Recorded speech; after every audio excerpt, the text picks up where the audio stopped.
SANDHAN. All Gujarat Integrated Classroom.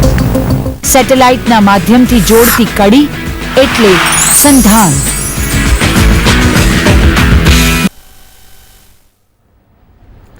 Namaste.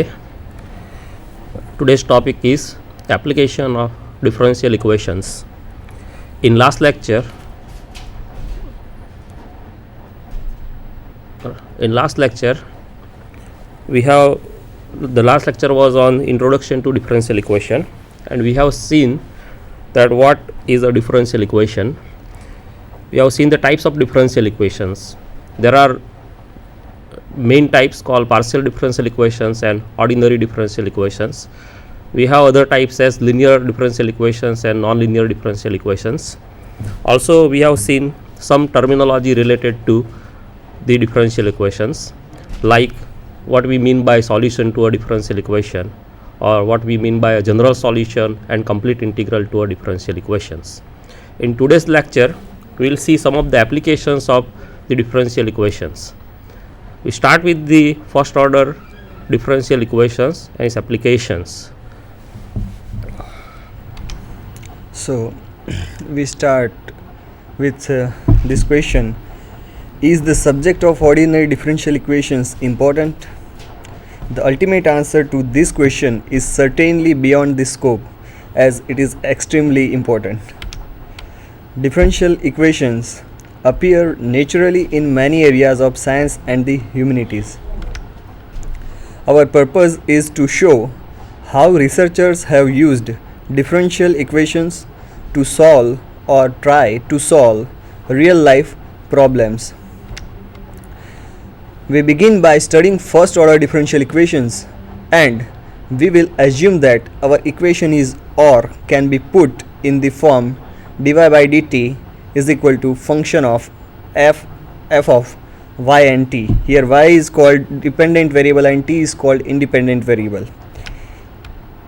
So if we assume that our mathematical background consists of just elementary calculus, then the very sad fact that the only first order differential equation we can solve at present is dy by dt is equal to function of the independent variable t only. So this kind of differential equation can be solved by the method of separation of variable, that dy by dt is equal to gt. This can be put in the form dy is equal to gt dt, and then integrating both the sides we get solution of this kind of differential equations. To find those differential equations that we can solve, we should start with very simple equations and not ones like this equation dy by dt is equal to e raised to sine of t minus 37 times square root of mod y. This differential equation is not solvable. So here ordinary differential equations arise naturally from the foundations of physical sciences.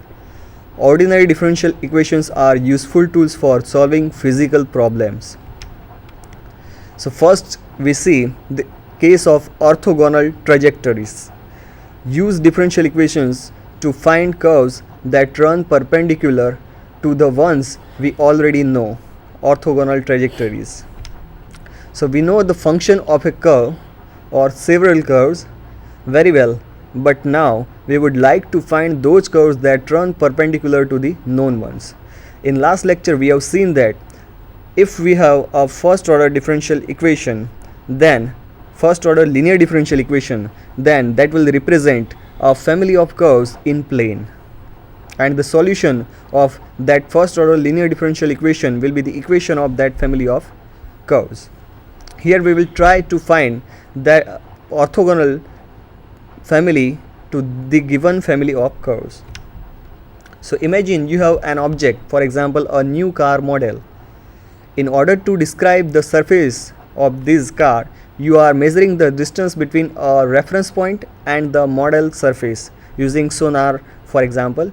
You are doing this systematically for several heights, let us say in intervals of 1 centimeter.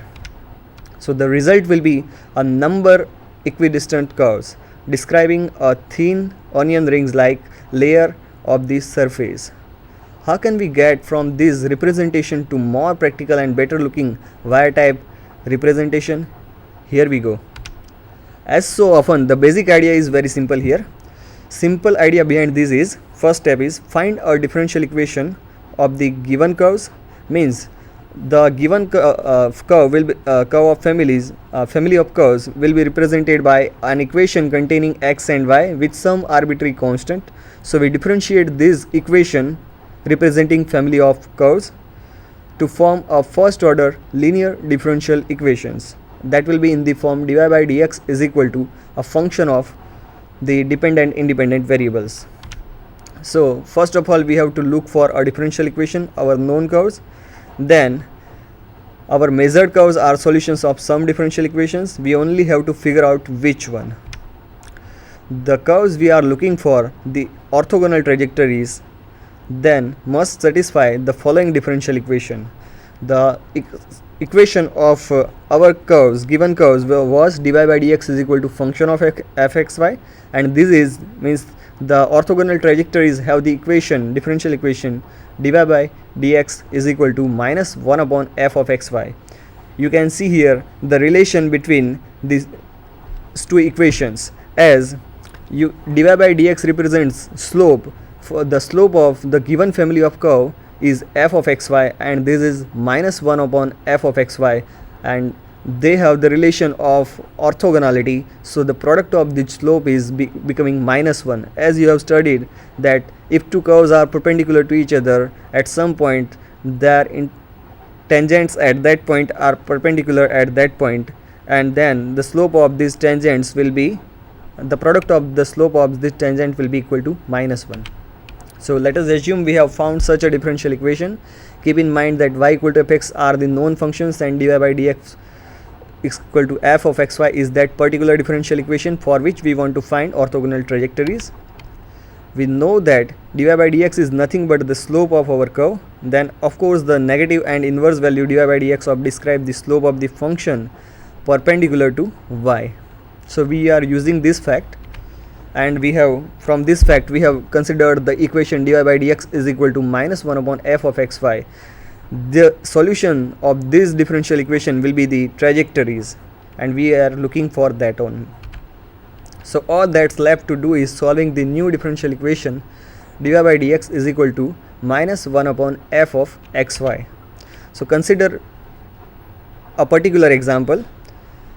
Consider y equal to cx square, and you know the curve, you are familiar with the curve y equal to x square. It is symmetrical about y axis, and it is a family of parabolas passing through the origin.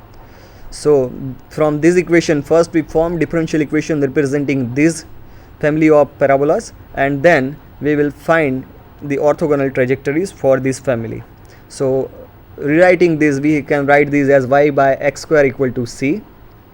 This implies dy by dx is equal to 2y by x, and the differential equation representing the parabolas is dy by dx is equal to 2y by x. Now we find dy by dx is equal to minus 1 upon f of xy. So here f of xy is 2y by x, and therefore the differential equation for the orthogonal trajectories will be dy by dx is equal to minus 1 upon 2y by x. That is, dy by dx will be equal to minus x by 2y, which is differential equation of the family of orthogonal trajectories. To get the explicit equation of this orthogonal trajectories, we solve this differential equation dy by dx equal to minus x by 2y. This implies we separate the variables here, means that this equation is in the variable separable form. 2y dy is equal to minus x dx, and this implies 2 time integral y dy is equal to minus integral x dx. So integrating both the sides, we have y square is equal to minus x square by 2 plus c1. We can rewrite this equation, and it can be considered in the form x square by 2 plus y square by 1 is equal to c1, which is nothing but a family of ellipses. So which is required equation, the equation of orthogonal trajectories to given ones, and summarized for this equation it is a family of ellipses. So it is like this. You can see the parabolas passing through origin, and y equal to cx square, considering positive and negative both kind of values, we have this kind of parabolas. For positive values it will be symmetrical about positive y-axis, for negative values of c it will be symmetrical about negative y-axis. And so y equal to cx square, that is family of parabolas. And you can also see the family of ellipses x square by 2 plus y square equal to c1, that is the equation representing this parabola, these ellipses, family of ellipses. Now you can see here each curve of the first family y equal to cx square is orthogonal to the family of ellipses obtained here, and similarly each ellipse here is orthogonal to each parabola of the family of the parabolas y equal to cx square, and that's why it is called the orthogonal family of trajectories. And not only that, the family orthogonal family for parabolas is the family of ellipses, and the orthogonal family to ellipses is the family of parabolas. So now we know if we have a set of parabolas, their orthogonal trajectories will be ellipses. That is good to know.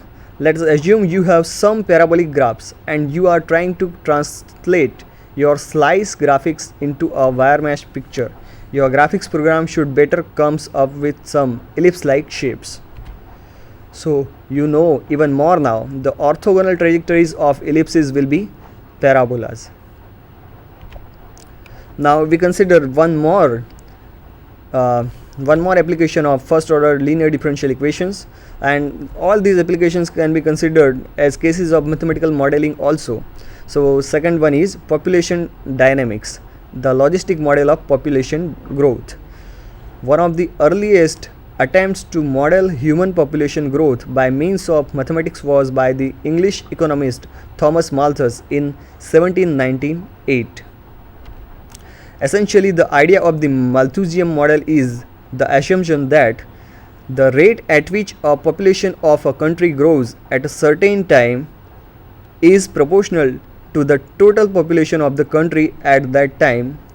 So in the mathematical terms, if nt denotes the total population at time t, then this assumption can be expressed as dn by dt proportional to n, and by proportionality constant k we have a first order linear differential equation dn by dt is equal to k time nt. So the solution of above equation will provide population at any future time t. This simple model, which does not take many factors into account like immigration and emigration for example, that can influence human populations to either grow or decline, nevertheless turned out to be fairly accurate in predicting the population for future. We consider the next model. It is radioactive decay and carbon dating. So in most cases a mathematical model is only an approximation of the physical condition being studied. Perhaps you have studied this model in physics. In the beginning of 20th century, E. Rutherford, based on experimental results, was able to formulate a model in terms of a simple differential equation to describe radioactive decay, relying on the assumption that rate at which atoms disintegrate is proportional to the number of atoms capital N present in the material. This is going to be a similar model to the model of population growth, but let us see what is the difference. So let mt be the mass of a radioactive substance at time t, then for some constant of proportionality k that depends on the substance present at that time. So dm by dt is equal to km. Here m is depending on time and rate in m is depending on m present at that time. So the solution of this differential equation is the basis for an important technique used to estimate the ages of certain artifacts. In fact, Libby fetched the Nobel Prize of Chemistry in 1960 for his work related to this model. Around 1950, the chemist Willard Libby devised a method of using radioactive carbon as a means of determining the approximate ages of fossils. Before going to the supply, demand and compounding of interest, I remind you that all these differential equations were of first order and first degree that you can easily solve. That's why we have not gone to the solution of these differential equations, because we have already discussed how to solve first order linear differential equations in last lecture. So now next application is supply, demand and compounding of interest. So suppose that a company is planning to launch a new product in the market, and for this it desires to develop a model to describe the behavior of the price of the product. So a normal assumption could be that the rate of change of the price of the product with respect to time is directly proportional to the difference in the demand and the supply of the product. Basically, it is assumed that if the demand exceeds the supply, the price will go up, and if the supply exceeds the demand, the price will go down. Let capital P denote the price of the product at any time t. Then, if D is the demand for the product and S is the supply, the derived model is dP by dt will proportional to D minus S. So with proportionality constant K, here we have the differential equation of first order and first degree dP by dt is equal to K into D minus S. So let ST be the amount of money accumulated in a saving account after T years, where R the annual rate of interest compounded continuously. Then we can have effect of this ds by dt is equal to, with some proportionality constant K into rate of interest of that time t R at and into S. Okay, so that model can be also made. So next is Newton's law of cooling and warming. So this is next application. So this is we will see that here also we have first order first degree linear differential equation, and let us see how. As we know, Newton's law of